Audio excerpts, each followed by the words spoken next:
Evening, everyone. Welcome to this meeting of the East Grinstead Town Council Planning Committee on the 3rd of February. We begin with public participation. We don't have anyone in the chamber. Have we got anyone? We do have Mr. Gibson. Ian. Just Ian. Is he indicating what's do we count? I think he's saying hello. Just saying hi.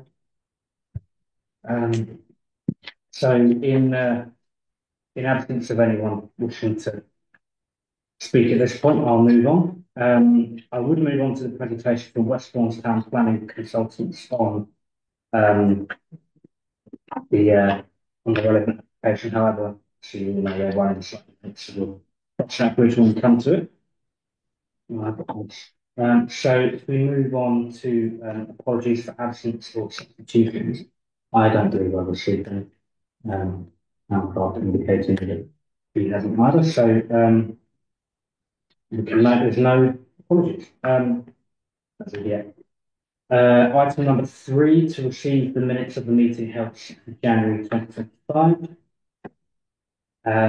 So they have been circulated. I propose that the committee approve the minutes as a true and accurate record of the meeting. Can I have a second, please? I'll second that, Chair. Thank you very much, Councillor Pond. Can I take or does anyone have any comments?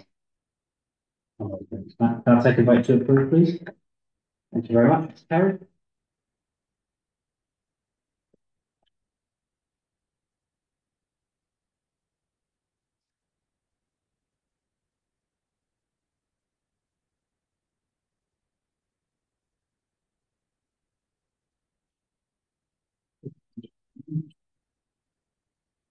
Okay, item number 4, to receive members' declarations of interest. Does anyone have any interest declared concerning tonight's agenda? Thank you, Chairman. I'm a member of Mid Sussex District Council District Planning Committee, and 2 of the applications this evening are, well, certainly one will come to this planning committee, and the other one very likely to. So, whilst I reserve my right to, in every event, to change my views should subsequent further information come to light at a subsequent time, given that situation and the advice I've been given from the solicitor in Sussex District Council, I will listen to the debates on applications 3051 and 2699 this evening. Happy to take part in the debate, but I won't, with your permission, won't vote on any recommendations pertaining to both of those. Absolutely. Perfectly understandable. That's the people. The same. I'm saying member of the same committee. So. And taking the same line. Yes. Thank you very much, both. Any further declarations of interest? No, fantastic. Thank you very much. Did you vote on that? Just note them. Yeah. Okay. Brilliant. Chairman's announcement. The only one I was minded to mention. Councillor Scott. Welcome. I did touch on it at the last full council meeting. The NPPF is now in force, and I believe the latest outcome of that has been circulated to everyone. But it's the main issue for us going forward is the potential for speculative development to pose a problem on how we come to our, which will obviously affect how we come to our decisions and the plans of that. I did ask the town clerk if it might be possible to get any further done. Actually, have someone come to speak to us from the district so we can ask some questions about specific issues. I don't think our committee support that or discussion in some capacity anyway, despite the fact that obviously we are where we are. But further guidance, I think, is all helpful students. Yeah, thank you, Chair. If I could just elaborate with your permission. Yeah, the new revised National Planning Policy Framework came, it was issued and published on the 12th of December 2024, so a couple of weeks before Christmas. It was issued to the Sussex District Council. as district councillors, Councillor Peacock, Councillor Mockford and myself on this committee this evening were within a week issued with a detailed briefing note, initial briefing note from the planning officers and the district council solicitor on the implications of that. I have forwarded those notes to the town clerk for distribution certainly to this committee. And from that, in early January, all district councillors again had another specific briefing on the implications of the NPPF post Christmas period. And suffice to say that it affects all planning applications decision making with immediate effect from the 12th of December, so including tonight.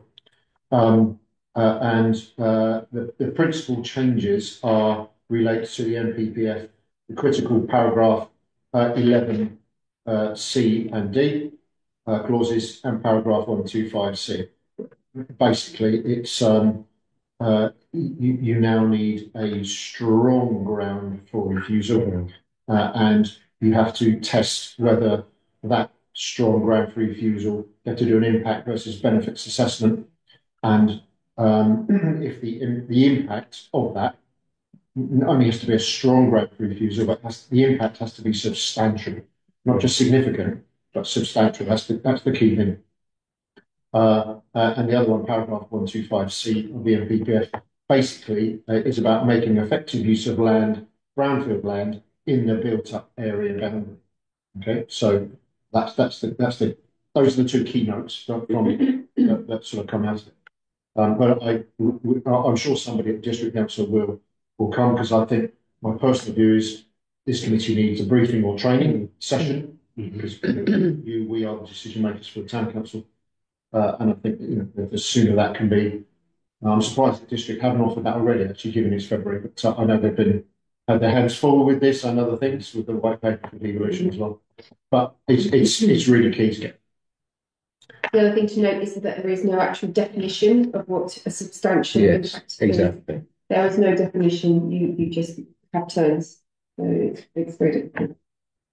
That's good. One last thing. Obviously, the district plans have been through public examination, exams, looking at it. The key point in the new NPPF has moved it to a 5-year land supply. We did have 4 years, and we were compliant. They're not now. So until we have our district plan approved, which hopefully we will do, that is why some of the district plan policies have lesser weight, because we're not compliant with the 5-year land supply. And hence the speculative development, in addition to Councillor Whitaker's comments. Any further comments on that? I guess we can note in that we would appreciate some thank you very much. That's all I've got. So the next item on the agenda is street naming. So this firstly we've got is with respect to DN 230810 Queen Down Road, East Finchley, to review and approve the street names for above site following liaison with Belbridge and District History Group and requests from NSPC street name and numbering officer. The following 10 names have been submitted to NSPC. I think they will all be circulated to the committee. Following the previous planning meeting with Godley View being removed from the list, as it was noted by Belbridge and District History Group, there is no association with the family in this part of Belbridge. There's always lived in the north. So we have 10 to look at, barring that last one.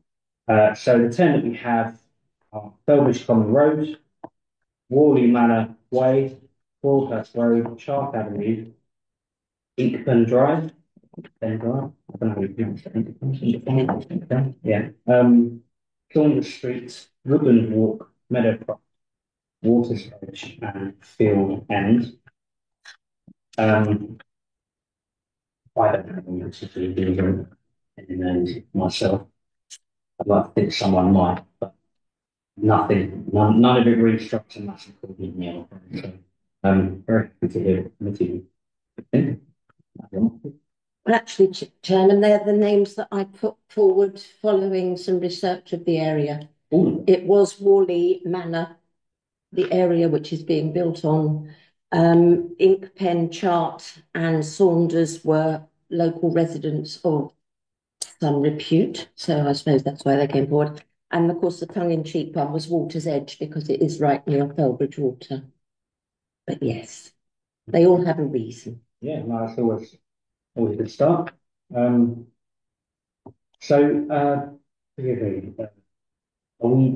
me, can we just say we like all of them? Yeah. If we do like all of them, I like them. You've already approved them. This has been brought back because Godly View is removed, and it's just to make sure that you're happy with the final list. So yeah. Fantastic. Suits me. No further comments. Perfect. Okay, so I guess we'll note that. Thank you very much. And then similarly for 9 Norton Road, East Grinstead, DM 230925, to review and approve street name for a public site following request from MSDC. The following information has been provided in respect of the above development, with the developer advising that their first choice would be Forest Edge. The development consists of 8 new dwellings and will require the creation of a new street. The developers have provided the following name suggestions, but no supporting information regarding suitability or relevance to the site. I have made comments adjacent to some of their suggestions. Again, these have been circulated. So we have Rugelstone Avenue Close, duplicate name Rugal Drive. Stoneleigh Place Close, duplicate name Stoneleigh Close. Elizabeth Grove Close, duplicate name Elizabeth Crescent. Oakbridge Avenue, Chartwell Road, and Forest Edge. Please could you decide if you would like to go ahead with one of the three remaining names. What are the 3 remaining The names? 3 that don't have the comments in it. They said no because So that's they're too similar. Absolutely. Okay. Again, so we've got Oakbridge Avenue, Chartwell. No, it's one of them. What was the second one? Sorry, Chartwell. Chartwell. Chartwell Grove. Grand. Does, yeah. Quite palatial. I like Forest Edge, actually. Do you? That's a big. I personally would have said Norton Close, but because it's Because it's close to Yeah. the road. Yeah. personally, but that's not on the that's not an option. I don't Well, think it could be an option. I don't think it's particularly near the forest, so I don't know why you would call it No. Forest Edge. It may be good for marketing purposes, but I personally prefer Morton Close, off Morton Road, assuming it doesn't clash with any other. Happy for comments from obviously fellow committee members. Just observation. West Hill, which it is now, used to be called Old Mill Hill, which I rather like because it rhymes. And you could have Old Mill Way, but it's a bit like Mill View, so probably not. So I think probably I like Morton Close. So would you like to propose Morton Close? Would you like to select one of the 3 remaining which we know don't clash, just in case there's an issue with Morton Close? Yeah. As a backup option. A quick search on a famous mapping app has shown that there is not a Morton Close in East Grinstead. There's obviously Morton Road, which we know, and there's only one in Crawley or London in the next 2. So I don't think it would clash unless said app is incorrect. Other mapping. That's why I failed to mention. Well, I'm happy to propose Morton Close. I'm happy to second that. Yeah, perfect. Can we just choose a backup so we don't have to bring it back in case Mid Sussex reject Morton Close for any reason? So of the ones that we have, Forest Edge was the developer's choice. Am I reading that wrong? Oakbridge. If there's I don't know, I can't recall whether there were oaks on that site. Apple tree. Yeah, I suppose that would be. Chartwell makes me think of something grand near the other Chartwell. I'd personally go with Oakbridge as a backup, but don't know how others in the committee feel. So Oak Ridge has mentioned, Forest Edge is. Yeah. No, we have Forest Way, which is a couple of roads down. Hello. Hello. Hi. Do come in. Thank you very much. That's it. A lot of the exclusion. The largest of the things. Yeah. And I think we can say it they're acceptable, but we would quite like Morton Close. Yeah. Definitely. Let's do that. So, I think so. No preference otherwise. doesn't sound much like it. Everyone's got their own thoughts. No preference. Do we need to vote, Chairman? Keep taking a vote on that. Yeah, we're happy with that to mention Morton Close, but that we're happy with any of the other three if that's not too. We have to take a vote on that first. Thank you very much. We move to the. Absolutely, yes, of course. Right, thank you very much for your attendance. So yes, obviously, we have a presentation now from Westbourne's Town Planning Consultants regarding the Piperidge West application, which obviously we'll be commenting on further down the line. So I guess we'll have sort of 10 minutes to listen to what we've got. It's just interesting. Yeah, that's a good idea.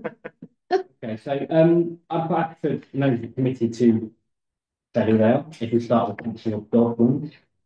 Councillor Godwin, Ashford North. Councillor Mockford Baldwins. And Councillor Gibbs, I'm from Town of North. Councillor Von Herentine and Ashford North. Councillor Peacock, Herentine, Ashford. Councillor Thomas got Town South. Councillor Woodgate. Thank you. We also have Councillor Gibson on the Zoom.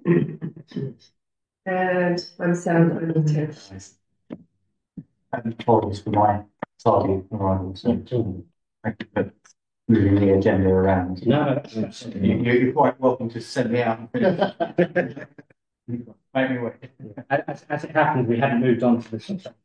Yeah, you're more welcome to. Yeah, fine. I know you guys know the site, because obviously we've been here before, and so I don't really want to take too much of your time. But just to make a few comments about who my client is, what their ambition for the site is, and what they'd like to achieve, I think is as important to sort of the planning issues that we have here. Just to introduce myself, my name is Miles Young. I'm an independent town planning consultant, and I act for Zephyr Group. They are care home developers and critically operators. And I'll comment a little bit more about why they're interested in this site and bringing their product to East Grinstead. I should probably declare something. I'm not from East Grinstead, I'm from Tunbridge, but I know East Grinstead very well. I sort of spent a lot of misspent youth in the area, so I know the town reasonably well. So it was obviously quite nice to be involved in a place that I know reasonably well. I think there's just a few comments about the previous scheme. As you're probably aware, although it's resolved to grant permission, no permission was ever issued, and there are a few reasons behind that. Brundell Property are developers, but they're not care home operators, and I think they struggle to find any interest from the market. And there are a couple of reasons for that. 85-bed care homes, that's incredibly large, both for the territory and for the site. Secondly, it was a very complicated design. Although it was submitted an outline, the indicative drawings imagined a podium level with then 3 stories being built off the top of the podium with an undercroft basement for parking. It was quite a complicated scheme, and I think a lot of people looked at it and felt that that was going to be quite difficult to deliver in that location. There were also some issues around the seller as well. We understand that the seller was divorcing, and there was a few issues around being able to complete the Section 106 agreement at the time. Those issues have now been resolved. So how do we differ from this? My client is a care home operator, first and foremost. They do develop their own sites, but they operate the homes. And so what you have in front of you is a proposal for a care home that they want to operate in terms of their understanding of the local market and the needs for the area. So there's a reduction from 85 beds down to 78 beds.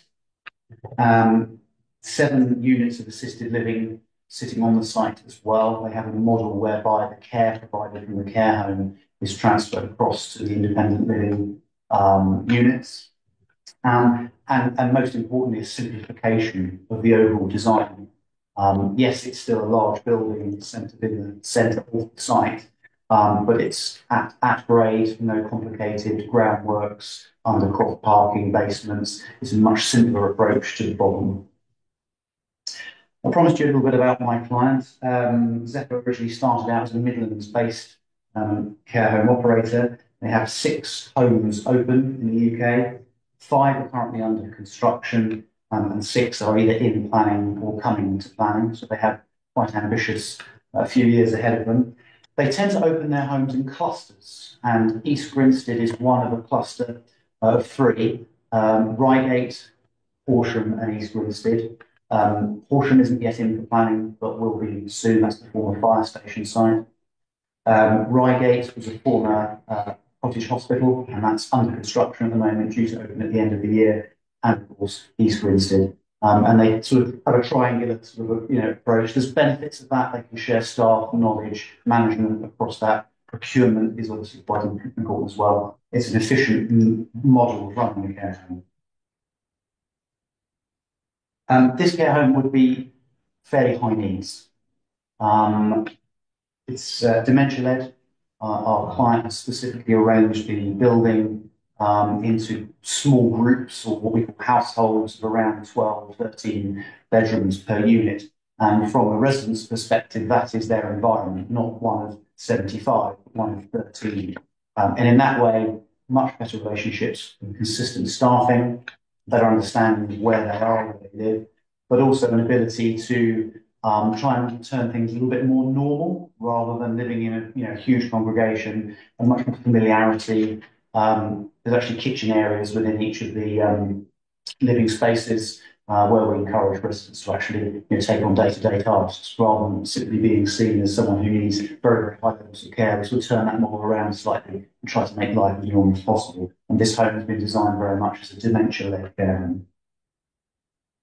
What are the changes between the previous scheme and this scheme? Well, obviously a reduction in the care home bed count, a reduction in the height and mass of the building, but I think most importantly, we're looking now at traditional vernacular, be a brick-built building with aspects of stone, particularly impediments across windows and door openings, to reflect the sort of sandstone that we see a lot of around East Grinstead in the local area. The care apartments are obviously a notable departure from what you saw previously. It's a separate detached building, but serviced from the staff in the main area. And another big change, the one I'll finish on, is in the interim between the previous resolution to grant and today, you know that word, the introduction of biodiversity net gain. And the team has had to work tremendously hard to ensure that the biodiversity net gain target is met. Obviously, one of the advantages is it's mainly a site-laid lawn, so the biodiversity level of the area affected is relatively low, but still to fit in 10% plus BMG on a site that you're trying to develop is quite hard work. So there's a tremendous amount of attention to the landscape strategy and to preserving as many of the trees around the perimeter as possible. But of course, I accept that on the frontage on West Hill, there does need to be some tree loss in order to gain the access. It was a controversial issue on the previous occasion. Thank you, Chairman. That's really helpful. I'll try to keep that to sort of 5 minutes. I did have a few visuals, but you obviously got the drawing pack from the council, so I don't think there's anything further I need to say to you. Yeah, well, thank you very much. I appreciate you. Again, it's been a bit difficult to get this. I appreciate you persevering. But I drove to East Grinstead and parked in the station car park this morning in order to be here, and so I was sort of forced to come back the same way. All the best later on. Yeah, so my apologies. But no, we absolutely appreciate being here. Thank you. One thing that I might just ask, whether it is, I think, really makes sense of the question, but you mentioned about having the clusters, and that it's an efficient way from your point of view to run to run the different care homes. Do you anticipate there being any issues in terms of the building side of things? If, let's say, you have a hold up in one of the premises being built, will it then in turn hold up any of the others being built, or do you prioritize which one is more important within the cluster, or are they kind of this part like autonomous? They're autonomous, but with an ideal objective at the tail end. You know, if we can run groups of care homes, then it is operationally more efficient. There's a group of them in sort of Reading, Basingstoke area, which works well. There's a group in the Midlands that work well.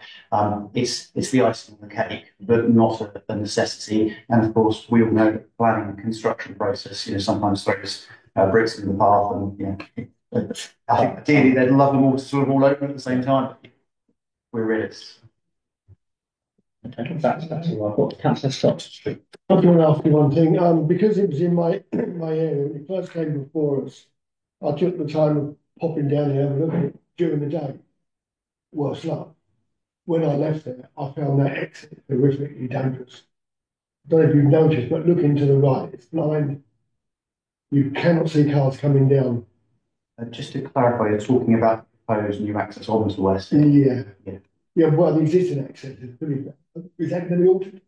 The existing access will be pedestrian only, and a new access will be installed on West Hill, the bottom end of the site. So trying to maximise displays in it. So it's going to be moved from where it is there. Correct. Yes. Oh, that's good. Put down at the That's bottom end. brilliant. Now there are implications for that, of course, because you've got a very, very steep embankment, and you've got a tree-lined embankment and tree preservation orders, and obviously residents opposite. So it's by no means plain sailing, but the visibility displays are much better. That's And one thing we did notice, walking past the site the other day, the council appeared to put up some signs suggesting double yellows on the south side of the road, whereas currently they're only single.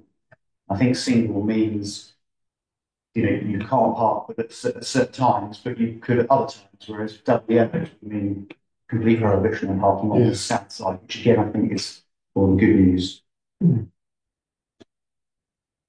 Thank you. Obviously, I won't be asking questions when we discuss this later, but questions for now. You say it's lower in height. In terms of meters, feet, etc., how much lower is it than you proposed? Yeah, not substantial, about 1.5 meters lower. It's mainly because of the design of the roof. We're only sort of limited by achieve, but it does sit a bit lower than the previous because it's not sitting on the podium. We're actually sort of just edging it into the slightly, roughly in the same location as the dwelling sits at the moment, but without having to build a large sort of underground parking. That means we get it down by about 1 metre. I'm just sort of interested why West Hill. Obviously, given the types of patients you're having, or residents, sorry, that you're having at this time, it's not, and please do correct me, it's not like they're going to walk to town, and if they do, there's quite a steep hill. I just wonder, of all the locations of all the sites, what was it that drew you to West Hill, where there would probably be more expanse and probably cheaper land elsewhere? What was it why West Hill, why not somewhere else? Yeah. So, I mean, first of all, a bit more about the type of care that my client provides. It is very high levels of care with a focus on dementia. And I have to be honest, most residents won't leave the premises unless at the request of families or accompanied by staff. So that departure from site is quite rare. So the topography isn't such a barrier from that perspective. Obviously, land availability, we're in a difficult time. It's actually quite hard for care home developers at the moment because there is such an enormous focus on housing, normal housing, that we're sort of almost secondary to that sometimes. And so it really is a case of when you see it, you grab it. It really does come down to that. Clients like mine are generally led by sort of understanding the need. So they would look at a geographical area, understand the demand for beds in a given area, and then begin the hunt in that regard. And this site came up. Thank you. Thank you, Chair. Thank you for coming in. Very lucid presentation. Thank you. Have you had any discussions with West Sussex County Council about any potential nomination of any of the rooms? There's quite a lot of other care homes in the town. They've come to an agreement, via the 106 agreement for some a quantum of rooms, a smaller percentage where they're slightly discounted, and West Sussex kind of nominate clients as well. Yes, yeah. So the normal model is commissioning based model whereby when a new care home enters the territory, they obviously reach out to the commission and work out what the requirements of the area are. Split between private and social service funded places is always dependent on a series of factors. The demographic of the area, the demand of the area, and then to some extent also the viability behind the care home itself. Because there's just like with affordable housing, standard housing, there's a line in terms of making it viable.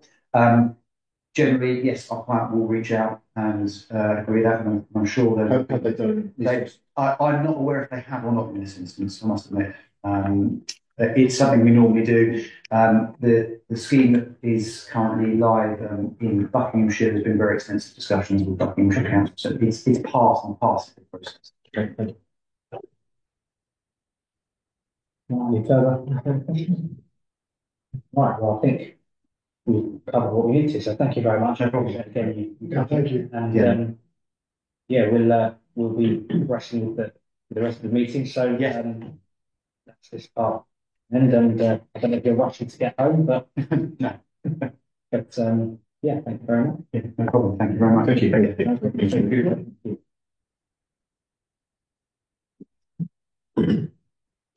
You're going to go fast? Thank you, Councillor.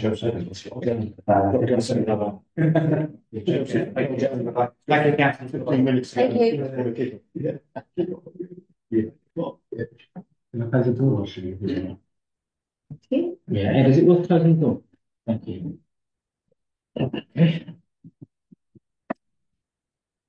Okay, so that's that. Thank you everyone for your contributions. So I imagine there's nothing else for it to move on to the application we've got to discuss. Before I do, it's pretty worth mentioning that we do have a tree on the agenda. I haven't made a separate slide for it, but that is a that's DM 250118 in Herentine, Ashcroft South, 26 Great House Court, Stepford Road, East Grinstead. It's a beech tree at T8, cut back by 2 metres. I would propose that, subject to any of those findings from the tree officer, that we support this canal second. Okay. Any comments on that? Well, we have it, so we'll wait to approve. Thank you very much. So, in that case, then we might be cracking. Okay, this is the first one, isn't it? This.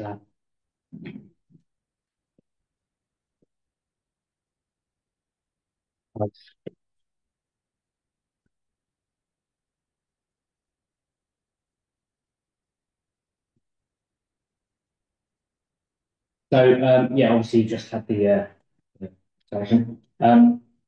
So this is the area we're looking at with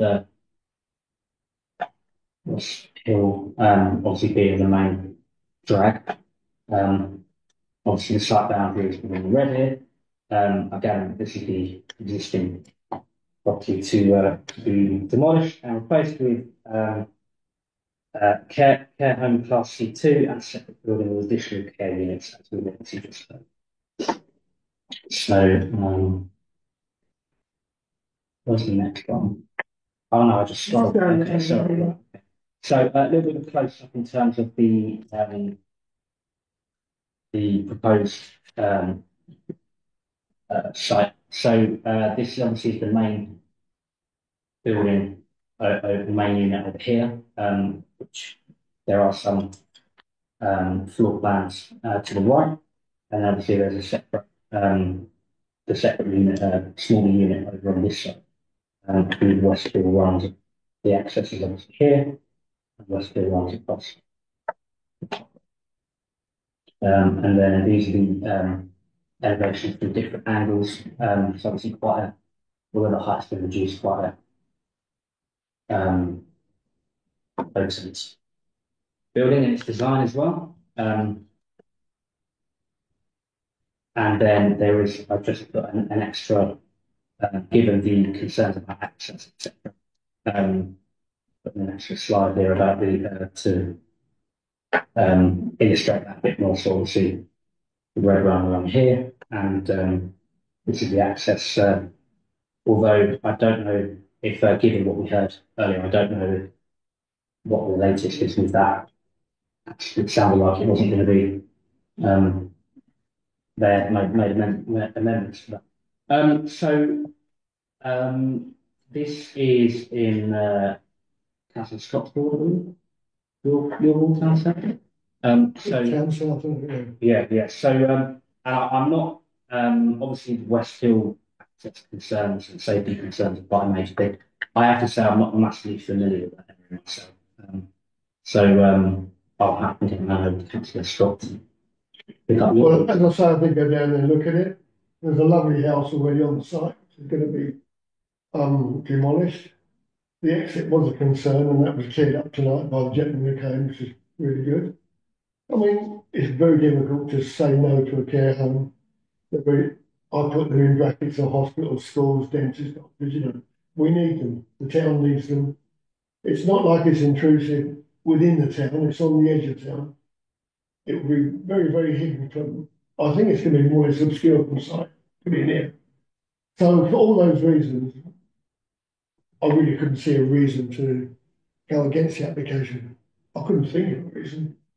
I mean, it comes to us all, doesn't it? It's called age. We all need these things, and no, every town has to have an amount of them. And as I say, and as I say, it's in a position where it's not intrusive to the town. I think it's a good position actually, where it's in place, and yeah, and I will support this. You prepared on that to put down the recommendations? Yeah, absolutely. Can I have a second for that recommendation? I have a second. Councillor Baldwin, thank you very much. Any further points on this one before we go to a vote? Thank you, Chair. I would like to just draw everyone's attention to the ecological report, which states that, in inverted commas, they are not satisfied that sufficient information on protected species has been submitted to support determination. So I would like Mid Sussex to ensure that there is an aerial inspection needed to work out which trees are supporting bat roosts. There are badgers on site, of course there are. There are bats in buildings, there are hazel dormice, and there are protected species of reptiles, and hedgehogs are now making because they are so endangered. So yes, I'd like to see a further ecological report, if I may. That's all. Okay, I think that's certainly worth down in the comments if the committee see fit. Do we have any comments? Just to echo what Councillor Scott said, when looking at demand, especially for dementia support, especially in the town, I think there's demand for it, and so I'd strongly support this development. Absolutely, yeah, certainly. On that note, from my NHS experience, the demand for suitable accommodation for patients with dementia is quite a big issue, more complex than people might like to think. So I'll certainly echo this point, Councillor Palmer. Thank you, Chair. So again, I sort of, first of all, I think the road access is better than it was. The previous one, if you want to turn left, you might as well, but yeah, do it. And then frame, because you'd have to go right and turn up. So but first of all, I didn't see, and maybe I missed it, but I couldn't see West Sussex Highways commenting on this. So I think we just need to recognise that that wasn't available, and they've not yet been commented on this. It does look like the display of the access, as you can see on the screen here. It does look like there's reasonably good visibility, but I think, as we all know, coming down that hill, it's a steep hill, and it is hard to keep 230. You have to change down the gear, and with my automatic car, I need to override it to keep you down to 30. So I think that's just something to note, that it is a particularly dangerous road to move out on. What I would say is, given the nature of the residents, one of my concerns was, overbearing and the impact on adjacent properties. I think if we look at the site, you can see that there is still tree line and to the presenter on the net gain point, there is a number of trees being planted and put in place on the borders of the property. For some of the properties, it's worth knowing at the south end there, it's on the left hand there, just where the road goes round. There are back gardens, and some of the properties are fairly close on the left. Sorry, Chair. If you scroll down on the left, you can't quite see. See where the road comes in on the left-hand picture. It doesn't show the houses, but there are houses fairly close to that road. So the only thing I wondered if we wouldn't consider, and I couldn't, again, I did try and find this, was deliveries of materials. Obviously, a care home, they're going to have a lot of deliveries, a lot of laundry, etc. Not sure how much is done on-site and off-site, but whether we could just maybe put in a condition that for the residents that particularly are backing on, and there's one property that looks fairly close, whether the deliveries could be maybe restricted on the weekends and late at night, would be maybe a consideration to reduce the impact of some of the neighbouring properties. But otherwise, I'd be supportive of the application. Do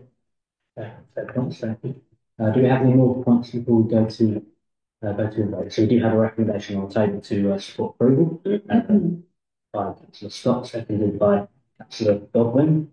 If we could take a vote on that. Did you want to make a point, Councillor? You're actually voting? I'm not voting, but just a point. Yeah. Oh, no, you're not voting. Just to follow up on the point that I made to Mr. Young about have they had any discussions with West Sussex County Council about nomination possibilities?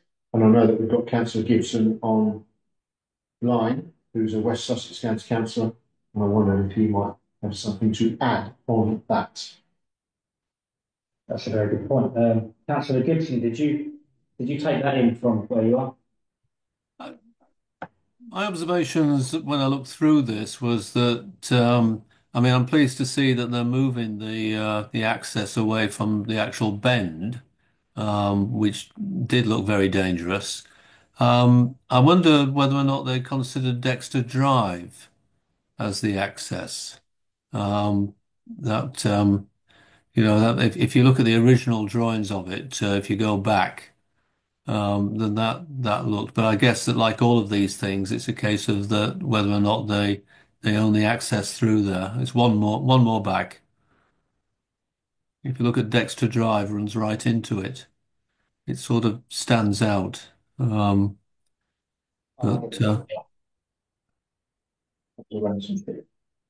that was the only thing that struck me about it.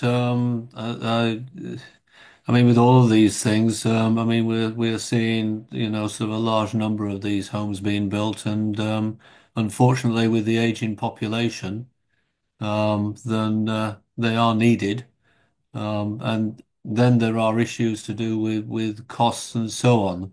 And it does seem that the type of nursing homes which are being built at the moment, sort of are very much at the upper end and pricing out what the county can afford.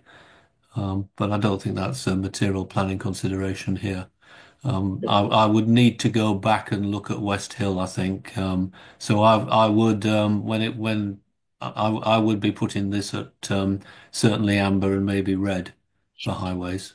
Thank you. And just I think I looked at exactly the same point as Councillor Gibson there on Dexter Drive. I suppose the other option is you've got all the traffic going through a residential area. So, it's kind of catch-22 there, isn't it? Do you go through maybe a Pavilion Way's got very good sight lines coming out of that flat before the main drop-off? But likewise, you would have to again go through the residents, which I think would be more impactful to those residents versus, as they've done here, the separate access. So I think we've just got to weigh up the two. And for my mind, if highways are comfortable with the sight lines, I think the lesser evil sounds a negative, but I think the access onto West Hill would probably be for residents probably a better option. No, thank you very much. Anything to consider? Fantastic. Okay, I think it's probably time we went to vote then on the recommendation for the support. Could I take a vote on that? Thank you very much. It's carried. So that covers that. That's it. Thank you very much. So next up we have. Okay, we go to that slide. So next up we have application that we've probably all somewhat familiar with by now. So this is not sure I get the actual grant DM 232679. So as council has confirmed that is due to go to district next week, isn't it? Next week? Yeah. Or week after. So yes, this was added on onto the agenda. The town clerk asked if we want to put it in there before it goes to district. It seems silly not to. So I've got a few. I've not put in too many graphics because I think we've seen breaking of them already. I thought what might be a useful starting point for us in our discussion is to go back to what our thoughts about it the last time we discussed it, which I think was in June. So the key points of note from what I can recall was that we noted the many community elements that were sort of undeveloped, which I think we can say is quite admirable. A lot of work as well, particularly with sports facilities and the like. In terms of highway, there was quite a sticking point for us on this one. So I did have a look at some correspondence from the county council, so that seems worth mentioning on that front. So I think the latest one was with regards to bridleway 40 AEG crosses Felbridge Water via a culvert, and the proposed development from West Sussex's point of view will cause issues, and they've recommended that in order to try and alleviate some of those potential issues, that the X16 contribution of around £60,000 should be sought, and the district council should consider this. So I think that's worth noting. With regards to highways themselves, the design relating to the roundabout.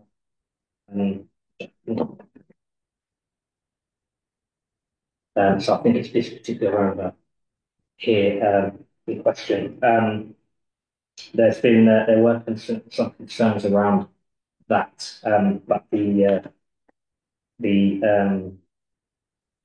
DFS has been considered acceptable from what I could tell from West Sussex's point of view, and I have seen the figure of 1.978 billion with regards to potential S46 contributions. I'm not massively okay as to where that stands in terms of an official agreement, but obviously that seems worth noting.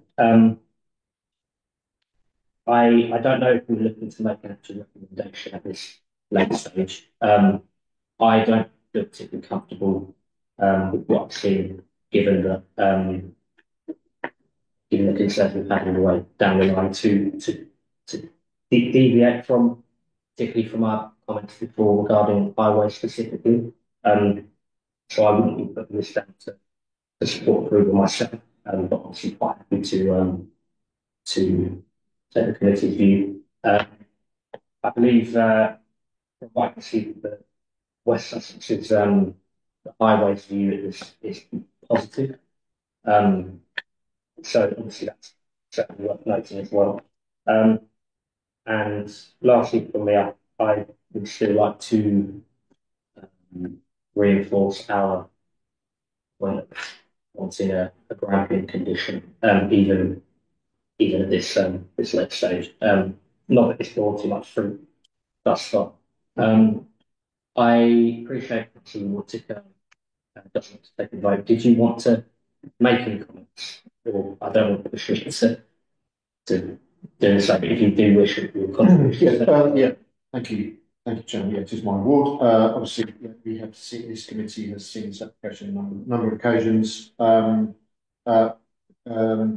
Two things really have changed really since the June meeting. One I've already mentioned, which is the new NPPF and the position pertaining thereto.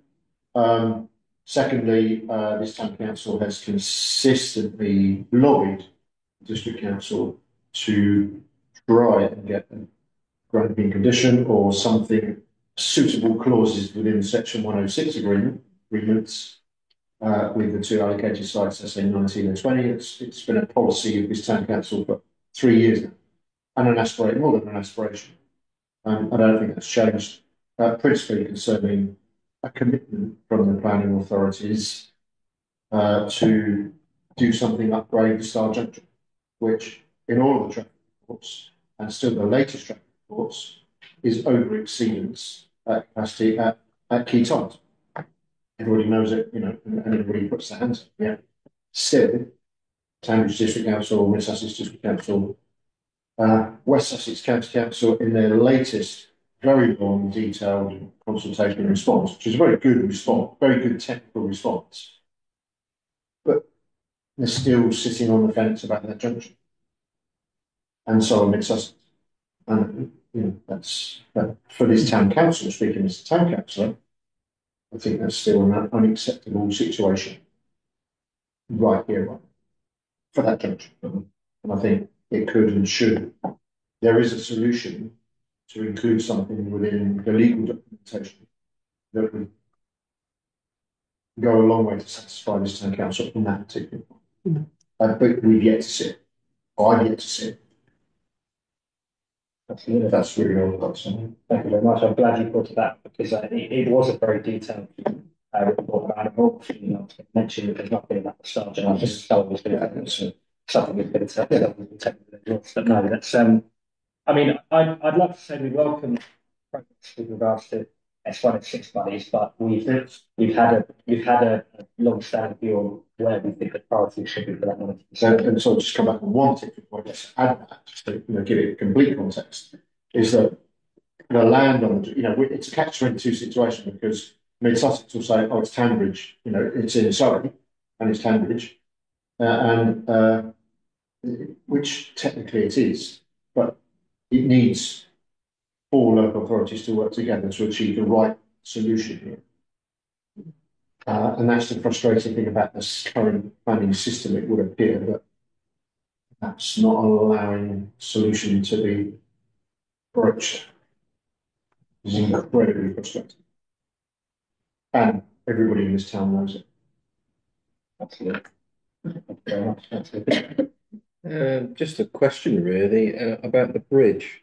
In previous meetings, councillor who isn't here raised that issue to say, is it going to be expanded, improved, replaced? Do we have any information on that, or there's no change? Not what I see. I don't see there's no change. There is a lot of documentation, but in terms of specifics from when we last discussed it, I don't see anything in any great depth on anything that I think satisfies anything we've gone back to specifically. So no, on that, not that I'm aware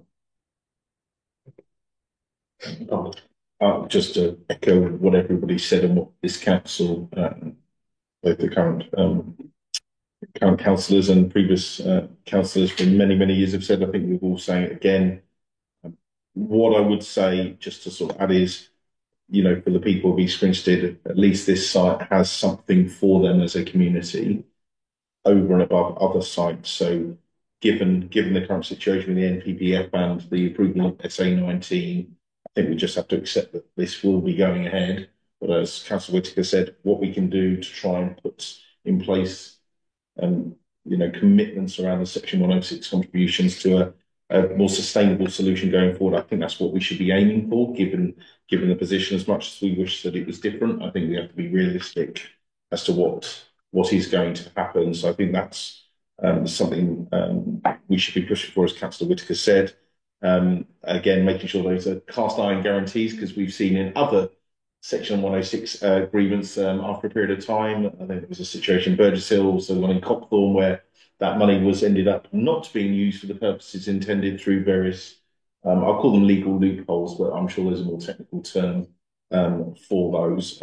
Would just be something down to the minutiae, because we've covered some of the big points already. Just looking at the current one, I think it'd be useful that the indicative pedestrian access point off of the Worth Way to the top end of the site where the care community is, if that could be made to be a cycle access point, as I'm sure other councillors in this exclusive town council would agree, just because we all know coming off that Worth Way, people do not want to carry their bikes on their shoulders up a load of steps. So I think if they could look at that potentially as making that a cycle access point, not just a pedestrian access point. It's if you look if you go, one of the slides had it's the orangey, not yellow colour. Yeah. So if you look, if you look left, that arrow just to the slightly to the down a bit.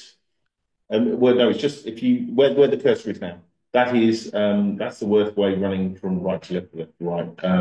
That's that access point is pedestrian only. Whereas if you look further along on the left, all those yellow arrows are cycle access.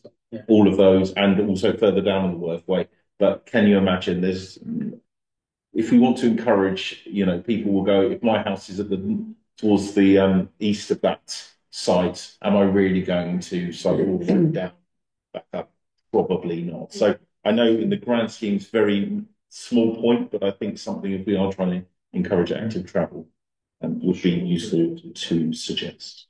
Can I just go back to, you talked about the commitment to S106, obviously this is new to me. What is it that you are? So to take the lessons learned from other Section 106 legal agreements, to ensure that is secured and is not released, or the commitments do not expire after a period of time without that being agreed to by the councillors.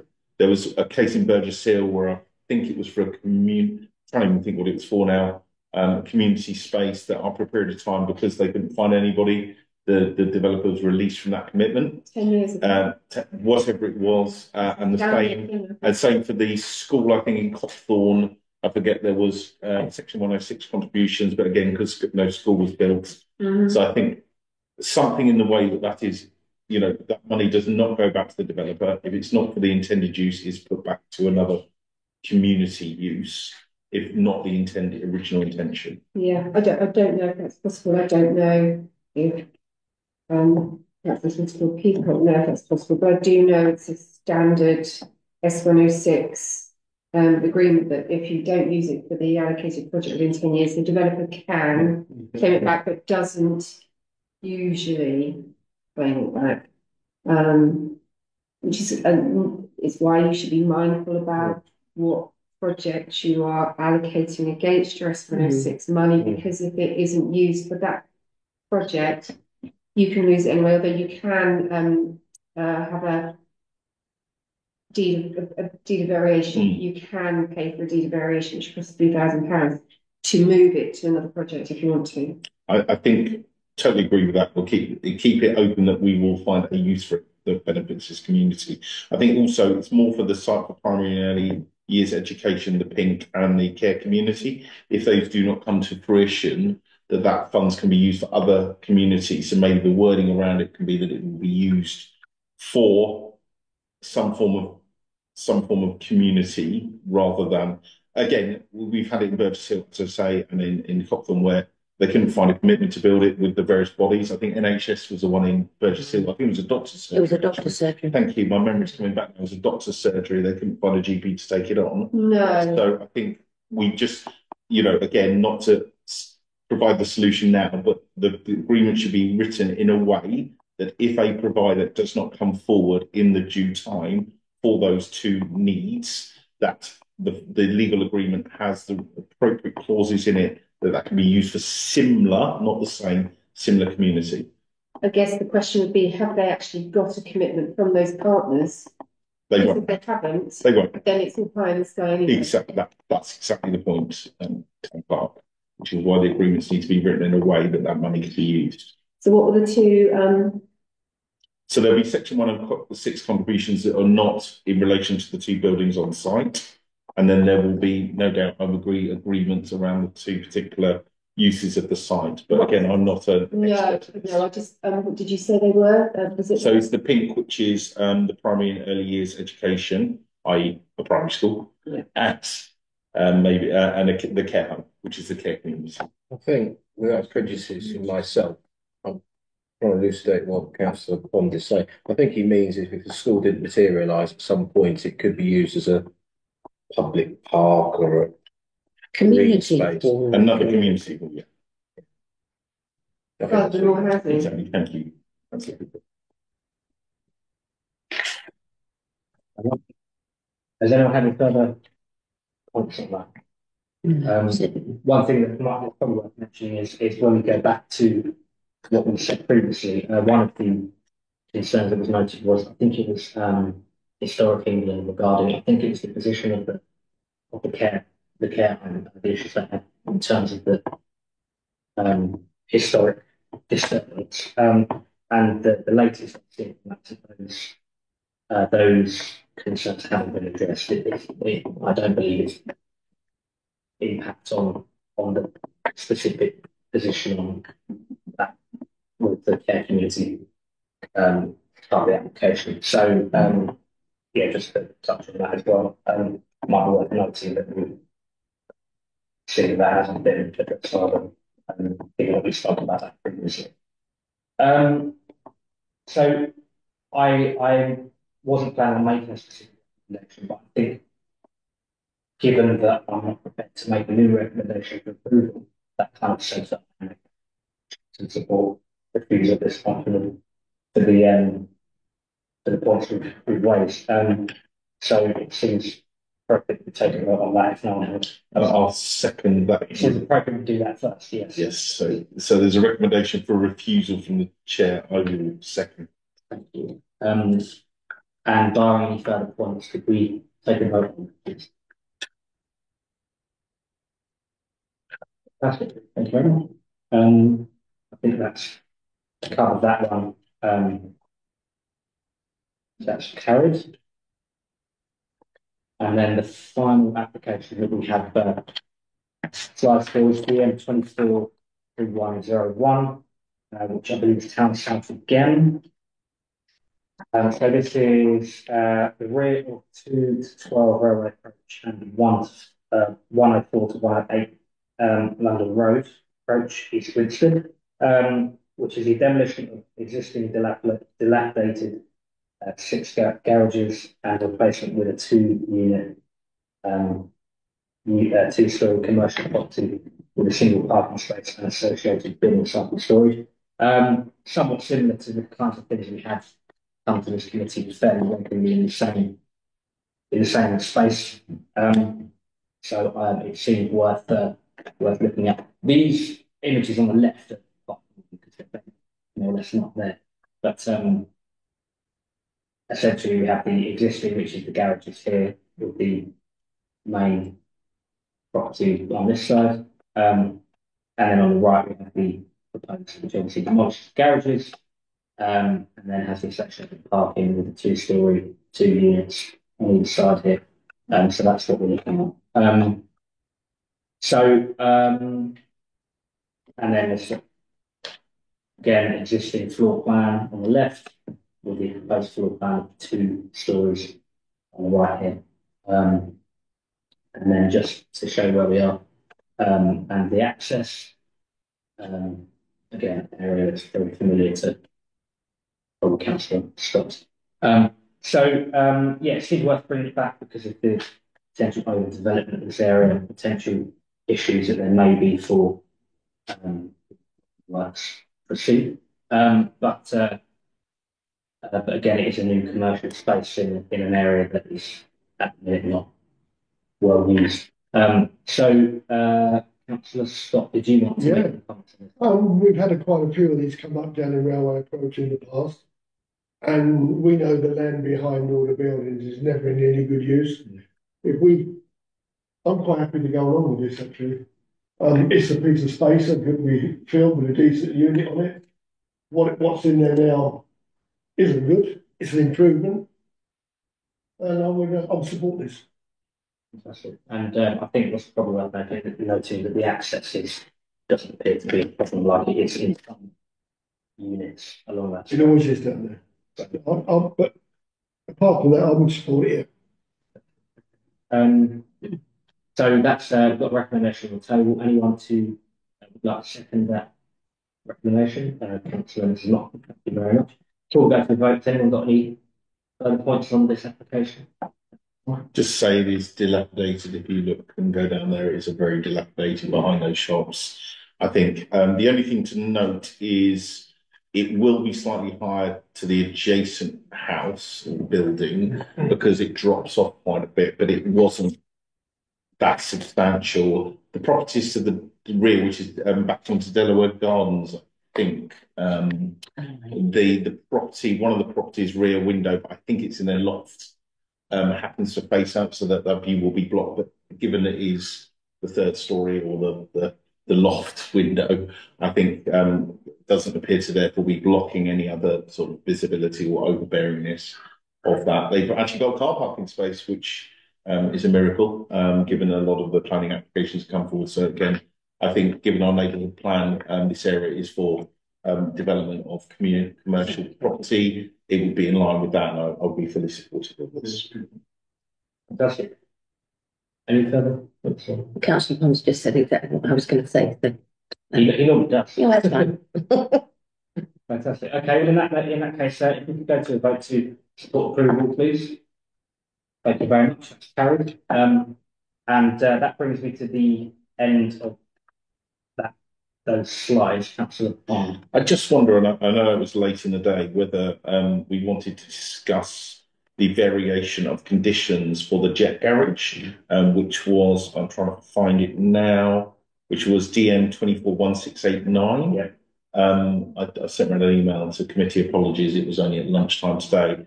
Is it okay to discuss, Chair? Or I mean, I can. If you wanted to give your thoughts on it, and that might be easier than perhaps getting the images up as everyone particularly wants to. Yeah. So if that's okay, thank you, Chair. So as a committee, this is the jet garage, which I must admit is a lovely redevelopment of that site. I think they've done a fantastic job. Firstly, might I add to that? Certainly, I think we'll be using it, and people travelling, especially with the super fast chargers, I think are now working. I think will certainly help for those travelling far afield.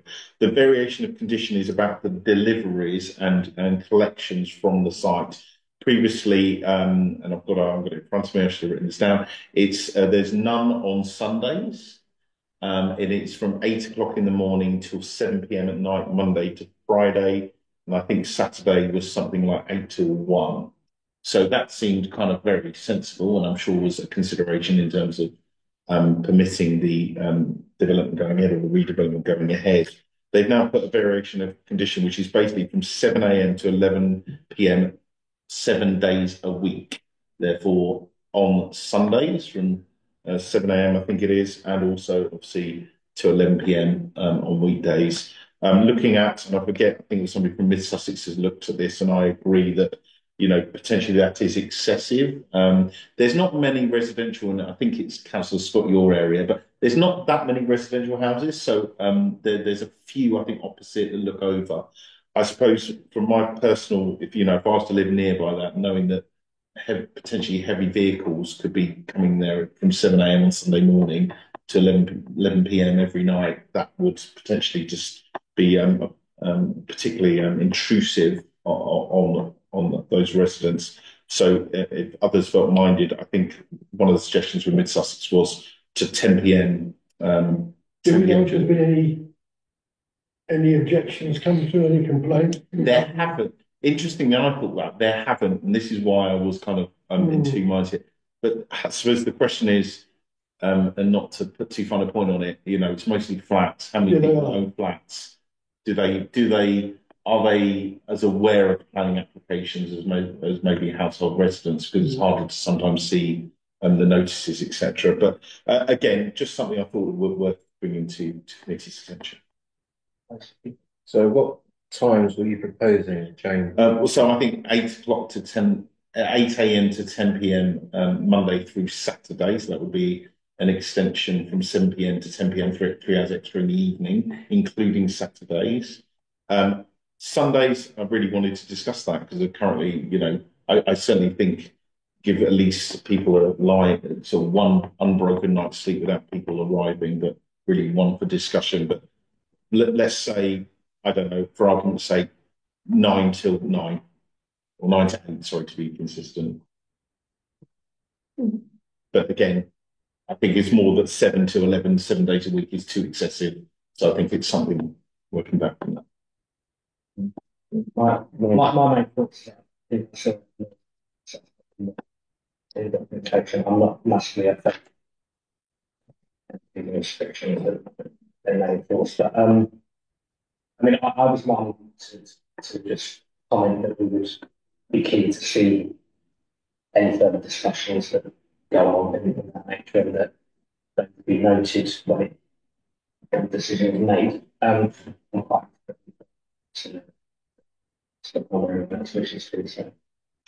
I think one of the correspondence, I think it's from West Sussex, was challenging the noise assessment done by the applicants that maybe they were erring on the side of lower than it could be given their analysis. So I think that was the other point, was not only the noise, but also the level of noise may be greater than anticipated. Okay. I'm happy to submit to be the second the bonds suggested time. You wanted to comment? Yeah, go ahead, please. Obviously, as you say in your email, Councillor Pond, we don't want to support business. We don't want to, you know, give them a chance to be able to. Obviously, business is flexible. Things need to be done. You know, deliveries need to be made at certain times. So, my personal view is that I would support the changes in times. Obviously, the road that it's on is well known to be a busy road. It's always busy, in my experience. Changes in times, you mean The proposed change in times by Jet.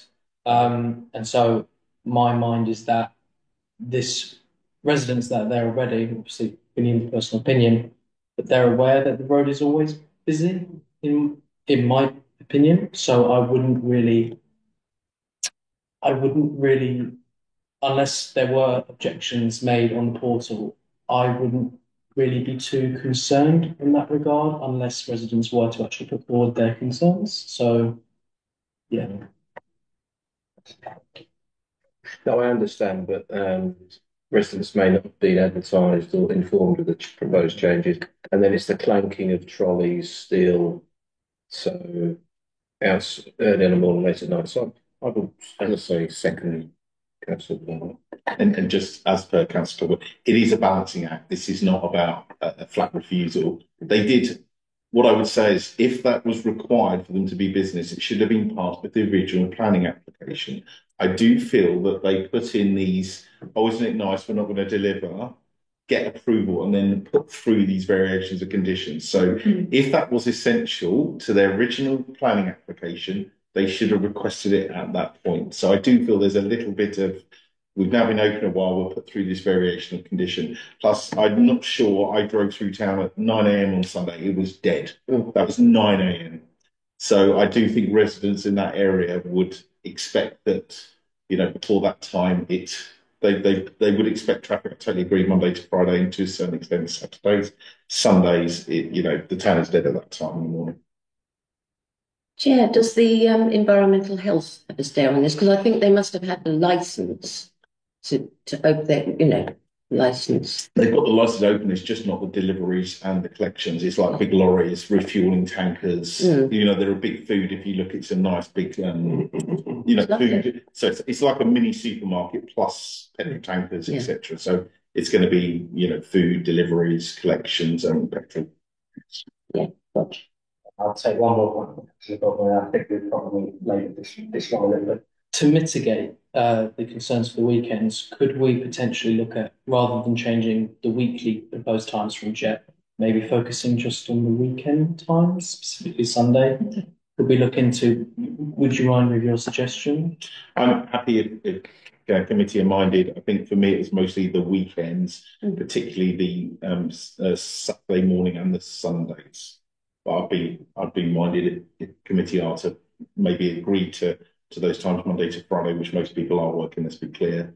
But the weekends maybe keep that a bit sacred. That's so if I put forward to committee supporting the 7 to 11 Monday to Friday, but propose that we would be minded that the opening hours on Sunday are restricted to the hours of 9 and 9 between 9 and 9 p.m. and Saturday no earlier than 9 a.m. So support 7 a.m. to 11 p.m. Monday to Friday, but Saturday and Sunday you want 9 till 9. Yeah, I'm just looking at what I sent the email. I'm trying to find the email I sent her. Somewhere thereabouts. Yeah, look, we'd like to be in consideration on the 19th. I think it's probably suffice. Although it's not my recommendation, so don't get me cancelled. No, that's fine. As I say, I'm not wedded on a particular time here. This is more about just protecting us. Can I say one very, very quick thing? Have we given any consideration to the reason why they have to keep delivering that late at night? The importance of having to have that delivery. I don't know too much about their business, and I doubt if anyone here really does. There must be a logical reason why they need to have those deliveries continue like that. There must be a reason why. They are open 24 hours a day. I think that's why they changed that. Yeah, so are we not saying? So it makes it easier for them to be doing it 2 o'clock in the morning. Because they've got staff doing nothing. Yeah. They're not telling them how to run their business. They might say, we don't know how to run their business. We need those deliveries like this. You never know. Mm. Right. So you want to recommend they consider reduced hours of delivery? Yes, I'm just looking what I sent earlier. It's just to check. Yes, so they are, I think, would support 7 a.m. to 11 p.m. Monday to Friday, which is one of their changes, but would propose that the opening hours on Saturday between retain, actually it was 8 a.m. so to retain 8 a.m. rather than open, bringing it forward an hour, and then between Sunday rather than 7 to 11 would be 9 a.m. and 9 p.m. See if you can get away with that. 9 p.m. on Saturday. Sunday. No, Saturday I think it's fine. There's pubs. There's a lot of Councillor Godwin, I think, would be happy to support 11 p.m. on Saturday, given that there is a lot of people. Lafarola and other establishments and the pizza place just down the road. So I think there's plenty of noise already. Okay.